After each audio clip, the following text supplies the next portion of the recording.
अंग्रेज लोग, विदेशी विधर्मी लोग इस बात को बहुत अच्छी तरह से जानते थे कि हम भारतीय संस्कृति को कैसे नष्ट करेंगे, यहाँ के संस्कारों को कैसे नष्ट करें।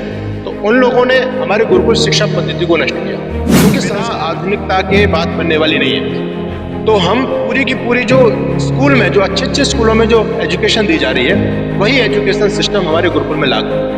बस वहाँ के अंदर शिक्षा तो मिल जाती है बच्चों को, लेकिन संस्कारों का अभाव है। तो हमारा मकसद है शिक्षा बिल्कुल वही देंगे जो स्कूलों में, अच्छे स्कूलों में जो बच्चे प्राप्त कर रहे हैं। लेकिन हमारा पूरी तरह से ये हमारा व्यापार नहीं है, हमारी सेवा का प्रकल्प है पूरी तरह से। एक आम व्यक्ति भी अपने बच्चों को पढ़ा सके उस गुरुकुल के अंदर, ये हम लेकर के ये गुरुकुल नाम है संस्कारों का, हम संस्कार दे रहे हैं। बाकी इस गुरुकुल में शिक्षा प्राप्त करने के बाद IAS बनना चाहे, IPS बनना चाहे, जज बनना चाहे, इंजीनियर बनना चाहे, जिस भी फील्ड में जाना चाहता है वो जा सकता है।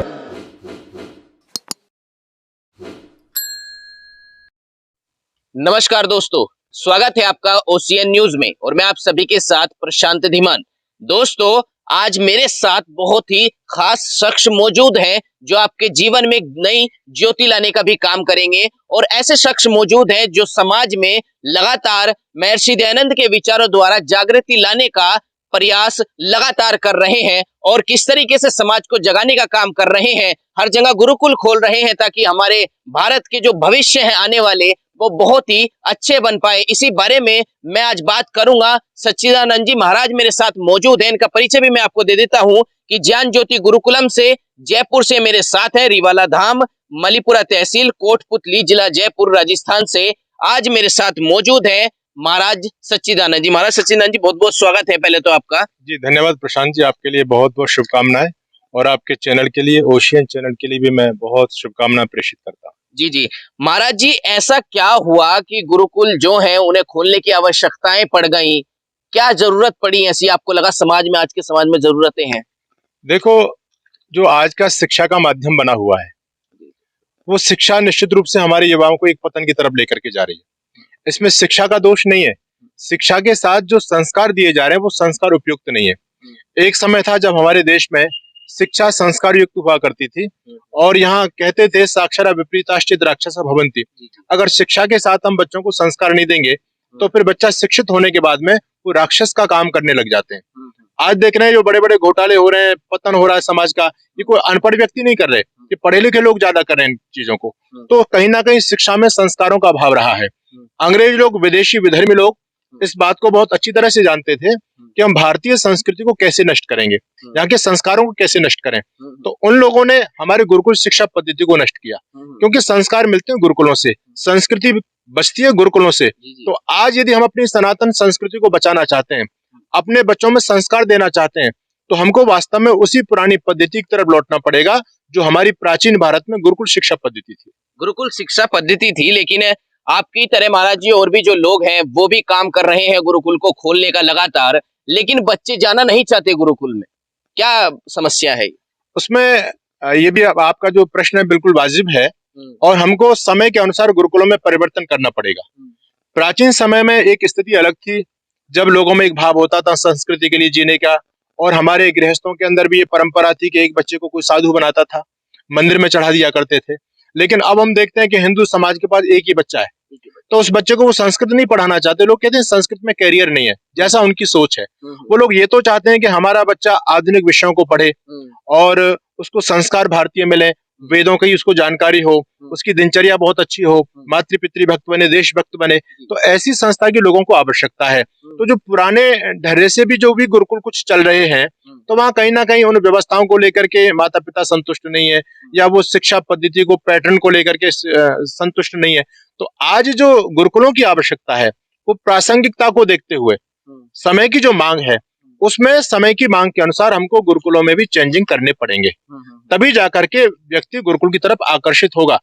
तो ये नए परिवर्तन के साथ हम गुरुकुल को लेकर के आ रहे हैं और ऐसे गुरुकुलों की मैं देख रहा हूँ पूरे देश में मांग है। ये हमारी शुरुआत है, आगे हम और गुरुकुल स्थापित करेंगे और ये प्रकल्प जो हमारा है ये बहुत बड़े स्तर का प्रकल्प है।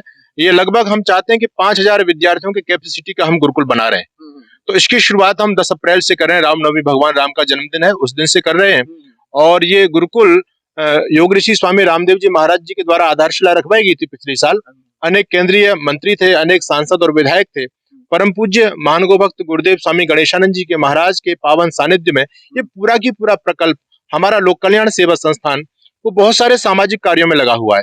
हमारी 16 गौशालाएं चलती हैं, वृद्धाश्रम चलता है, लेकिन अब हम लोग एक शिक्षा के क्षेत्र में बहुत बड़ी पहल करने जा रहे हैं, क्योंकि हम देख रहे हैं कि हर व्यक्ति की मांग है कि मेरा बच्चा संस्कारवान बने, मेरा बच्चा नैतिकता वाला बने, मातृ भक्त बने। तो वो सारी चीजों को ध्यान में रख करके हम ये नई पैटर्न का गुरुकुल लेकर के आ रहे हैं और यहाँ पर शिक्षा बिल्कुल आधुनिक होगी। प्राचीनता से भी बच्चों को जोड़ेंगे, संस्कृत भी बच्चों का संभाषण का माध्यम रहेगा। जैसे आजकल स्कूलों के अंदर स्पोकन इंग्लिश, बच्चे इंग्लिश में बात करते हैं, हमारे गुरुकुल की विशेषता ये होगी कि बच्चे इंग्लिश में भी बोलेंगे और संस्कृत में भी धारा प्रवाह बोलेंगे। हिंदी तो सब लोग जानते हैं, मातृभाषा है हमारी। तो आधुनिकता के साथ हम लोग आ रहे हैं। पूरा इंग्लिश मीडियम, जो आधुनिक विषय होंगे उनका अध्ययन इंग्लिश भाषा के द्वारा किया जाएगा।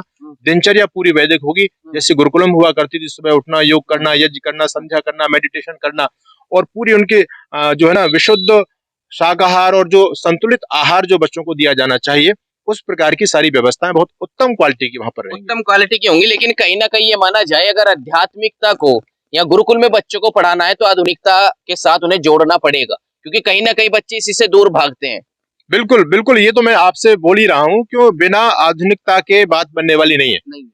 तो हम पूरी की पूरी जो स्कूल में, जो अच्छे अच्छे स्कूलों में जो एजुकेशन दी जा रही है, वही एजुकेशन सिस्टम हमारे गुरुकुल में लागू है। बस वहाँ संस्कार नहीं है, संस्कारों पर हम विशेष काम कर रहे हैं।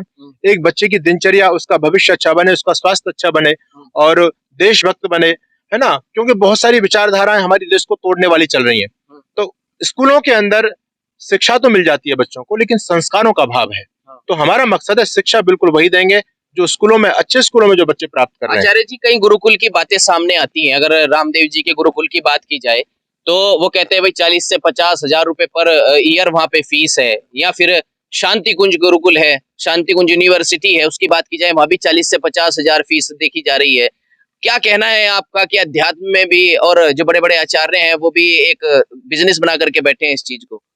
देखो, अगर हम व्यवस्थाएं चाहते हैं तो फिर तो देखो खर्च तो करना पड़ेगा। जिस क्वालिटी की व्यवस्थाएं, ये तो कुछ भी नहीं है। 40-50 हजार की फीस तो कुछ भी नहीं है।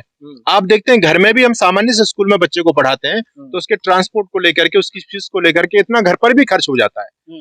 और जो बड़े बड़े स्कूल हैं वो तो कई लाख रुपए ले रहे हैं, 5-5 लाख रुपए तक लोग ले रहे हैं। तो ये तो कुछ भी नहीं है। अब हम लोग उम्मीद ये करते हैं कि भाई गुरुकुल हो, पूरी तरह से निःशुल्क हो और ये सारी चीजें फ्री हो, ये पॉसिबल नहीं है। भाई जो फ्री सिस्टम चल रहा है वहां बच्चों को भेजने के लिए तैयार नहीं है।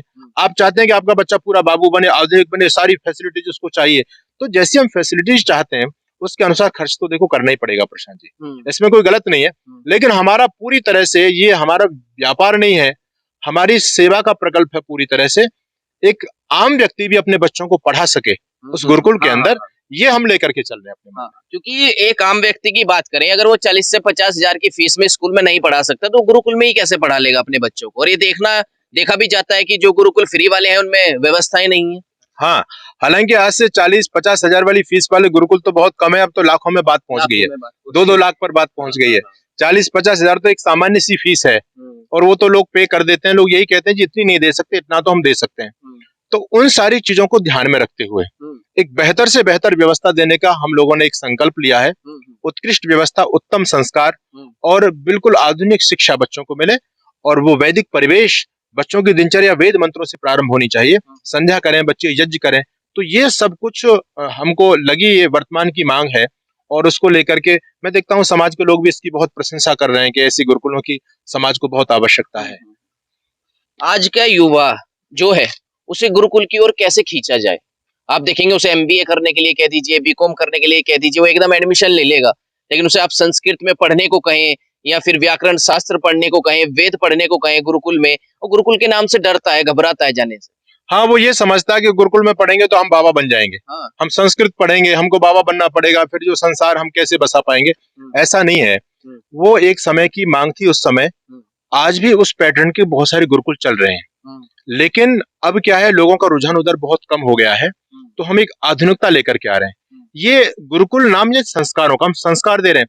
बाकी इस गुरुकुल में शिक्षा प्राप्त करने के बाद कोई आईएएस बनना चाहे, आईपीएस बनना चाहे, जज बनना चाहे, किसी इंजीनियर बनना चाहे, जिस भी फील्ड में जाना चाहता है वो जा सकता है। कोई बाउंडेशन नहीं है कि हम गुरुकुल में पढ़ गए तो ये नहीं जा सकते। संस्कृत विषय रहेगा, संस्कृत जैसे सब्जेक्ट होता है उस प्रकार का संस्कृत रहेगा, बाकी आधुनिक सारे के सारे विषय उसमें रहेंगे। कि ज्यादातर लोगों का ये मानना है कि गुरुकुल में पढ़ेंगे तो कोई नौकरी नहीं मिलेगी, रोजगार नहीं होगा, जीवन कैसे चलेगा। ना ना, आप गुरुकुल, जैसे गुरुकुल का नाम है, आप उसको एक बेहतर स्कूल समझ लीजिए। हाँ। जो हम अच्छे स्कूल में, जो हम शिक्षा एक कॉन्वेंट स्कूल में प्राप्त करने के लिए जा रहे हैं आजकल, वही शिक्षा हम गुरुकुल में देंगे।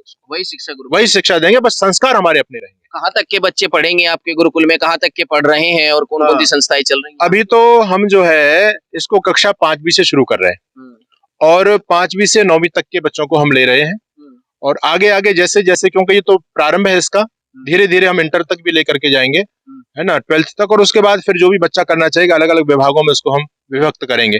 तो बहुत सारे प्रकल्प हैं संस्थान के और बहुत सारी योजना है आगे करने की। ये तो केवल एक कदम है, शुरुआत है, अभी तो शुरुआत है। लेकिन आज के आधुनिक युग में कॉन्वेंट स्कूल इतने खुले हुए हैं, तो आपके पास बहुत ही बड़ी चुनौती है अपनी वैदिक संस्कृति को आगे लाने की और युवाओं के बीच पहुंचाने की, क्योंकि युवा आज का इंस्टाग्राम और फेसबुक से जुड़ा हुआ है। कैसे जुड़ेंगे आप? हाँ, ये आपका प्रश्न बहुत वाजिब है और बिल्कुल सही प्रश्न है। बहुत बड़ी चुनौती है, इसमें कोई संदेह नहीं है, लेकिन वास्तव में चुनौतियों में काम करना एक बहुत मजेदार बात होती है। और जब धाराएं प्रतिकूल ना हो तो मजा जिंदगी में है ही क्या। तो हम प्रतिकूल अवस्थाओं में काम करेंगे। और रही बात इन आधुनिक जो साधन है, इंस्टाग्राम है, फेसबुक है, इन सारी चीजों से हमको जुड़ना पड़ेगा, अपनी संस्कृति को बचाना है। क्योंकि आजकल हम देखते हैं हर युवा के पास में मोबाइल है, वो सब सोशल मीडिया से जुड़ा हुआ है।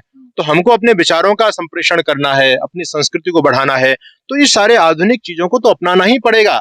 और यही हम प्रकल्प लेके आ रहे हैं। हमारे संस्थान में पढ़ने वाला बच्चा बहुत एडवांस बनेगा, वो सारी चीजों में परफेक्ट बनेगा, वो यज्ञ भी कराएगा, संध्या भी करेगा, योग भी करेगा। और ये जो है ना सारी की सारी चीजें, कंप्यूटर का मास्टर, जो आधुनिक विषय हैं, वो सारे के सारे ज्यों के त्यों उसमें रहने, झुके तो रहने। हाँ। चलिए, तो आपने अपने गुरुकुल की बात बताई, लेकिन अभी जो विद्यार्थी हैं वो गुरुकुल में पढ़ रहे हैं, वो सोशल मीडिया, मोबाइल से दूर रहते हैं, उनके लिए क्या नसीहत होगी आपकी कि वो इससे जुड़े या फिर अलग ही रहें?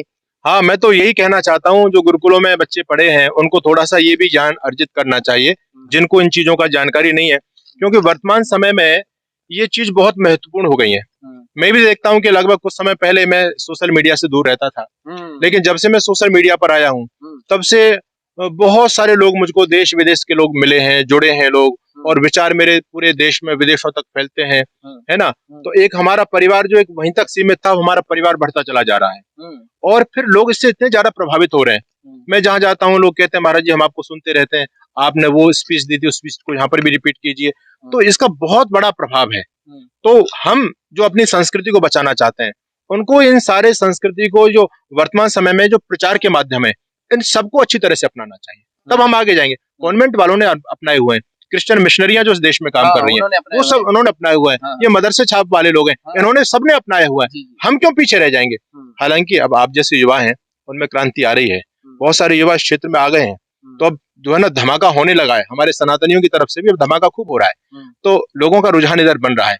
लेकिन गुरुकुल में जो बच्चे रहे, मैं सबके लिए कहूंगा कि ये नॉलेज सबके लिए बहुत कंपलसरी होनी चाहिए। आधुनिक चीजें इनको अपनाना चाहिए, तभी आगे बढ़ पाएंगे। कहीं ना कहीं वो बच्चे जो हैं वो इस आधुनिक चीज को ये मानते हैं वेस्ट ऑफ टाइम है, ये हमारे ऋग्वेद में इसका वर्णन नहीं है, यजुर्वेद में वर्णन नहीं है, और हम उसके हिसाब से जीवन जी रहे हैं, तो हमारे लिए ये चीजें मायने नहीं रखती। और कहीं ना कहीं वो इन चीजों से कटे रहते हैं। तो कहीं ना कहीं आपको नहीं लगता कि गुरुकुल में पढ़ने वाला बच्चा मुख्य धारा से नहीं जुड़ पाता है? देखो, अगर ऐसा कोई सोचता है कि ये चीज हमारे लिए ठीक नहीं है और हमारे वेदों में वर्णन नहीं है, तो इसका मैं तो ये कहना चाहता हूँ कि उन्होंने वेदों को समझा ही नहीं है। Every faculties of science are available in the Vedas. Veda के अंदर सारे के सारे विज्ञान के सिद्धांत मूल रूप में विद्यमान है। और आप देखते हैं, जब वेदों की शिक्षा थी उस समय भारत दुनिया का गुरु था, विश्व गुरु कहलाता था। तो हम लोगों को उन चीजों को खोजने की आवश्यकता, उन पर चलने की आवश्यकता है। और वो सिद्धांत हमारे ऋषि लोगों ने पहले दे दिया, हमारे पूर्व वायुयान में चला करते थे। आपको पता है, आप रामायण काल को उठाकर देख लो, महर्षि भारद्वाज के विमान शास्त्र को देख लो, और पहला आधुनिक समय में भी जो पहला विमान बनाया था वो भी वेद के विद्वान ने बनाया था। बापू शिवकर तलपदे, जो महाराष्ट्र के वेदों के प्रकांड विद्वान थे, उन्होंने 1895 में पहला वायुयान उड़ा दिया था। 1903 में जो राइट ब्रदर्स के द्वारा दिया गया, ये तो बहुत बात की बात है। तो वेदों में तो सारी की सारी चीजें हैं, उनको समझने की आवश्यकता। वेद हमको इन चीजों को आगे बढ़ने से नहीं रोकता। वेद में तो विज्ञान है ही, उसमें तो सब कुछ है, तो इन चीजों को समझने की आवश्यकता है।